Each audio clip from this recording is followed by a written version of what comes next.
Well, it has been a year since I called Jussie Smollett out from the very beginning, from day one, saying that the story fit the narrative too well and it didn't ring true. It hit all the bells and whistles. It was too perfect, but none of the story made any sense. Turns out that, yeah, it was correct. Now, for people who've been living under a rock, or perhaps you don't remember, Jussie Smollett was the actor of Empire who had orchestrated a hate crime basically against himself.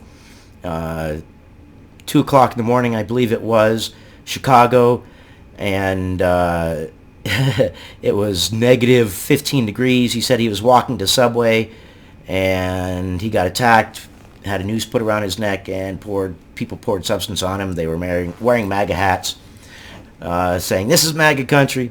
Turns out it was two black Nigerian individuals who were weightlifters that had worked with Jussie Smollett before. They had gotten the copy of the check that Jussie Smollett had paid the two Nigerian brothers with.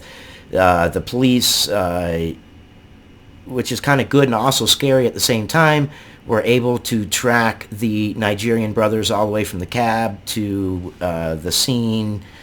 Yeah. Well, the update.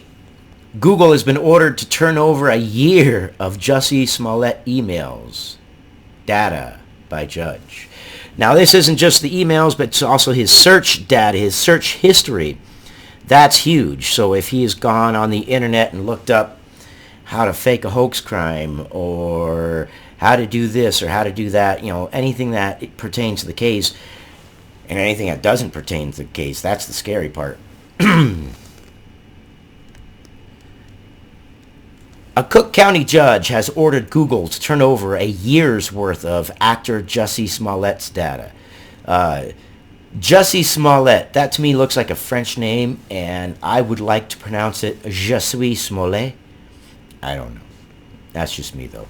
I'll call him Jussie Smollett, though, since everybody seems to call him that.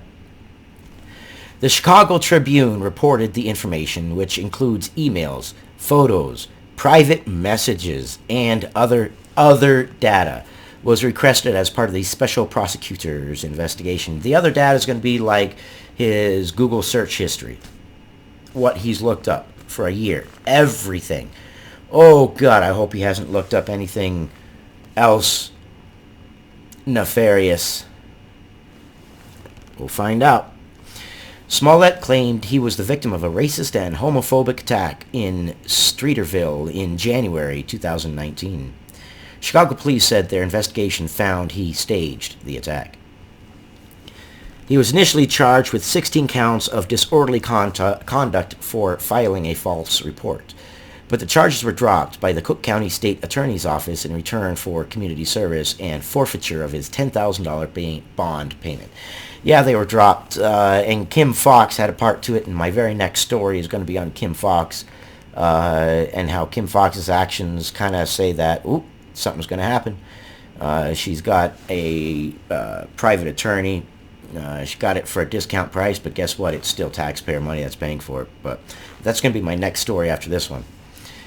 So stay tuned for that one.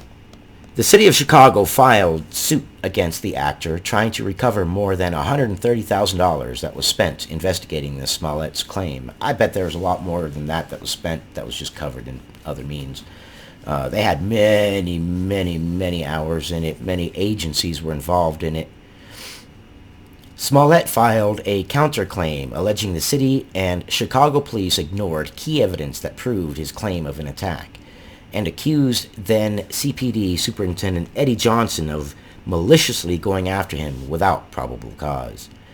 A special prosecutor has also been appointed to investigate the decision by the Cook County State's Attorney's Office to drop the charges against Smollett.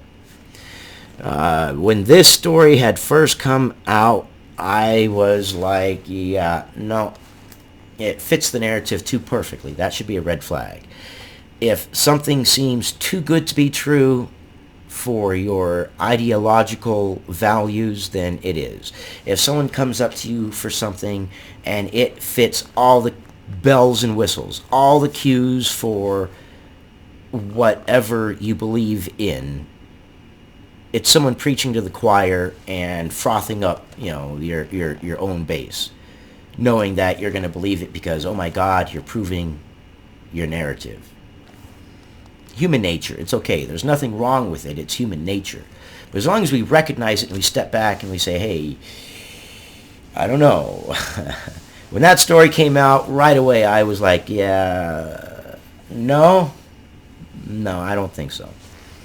But your thoughts, your opinions, your views, give me a thumbs up, give me a thumbs down, a comment, a like, subscribe. It would be good to be able to finally get past this YouTube algorithm. To do that, I have to be able to reach more people. In order to be able to reach more people, I need engagement, because all my videos, almost, I would say about 98% of the time, get limited for ads during the processing period, which means that they get seen less. They are visible less.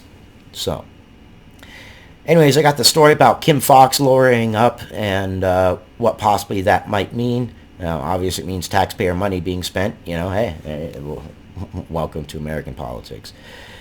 I will see you guys on the next one, and stay tuned for the story on Kim Foxx.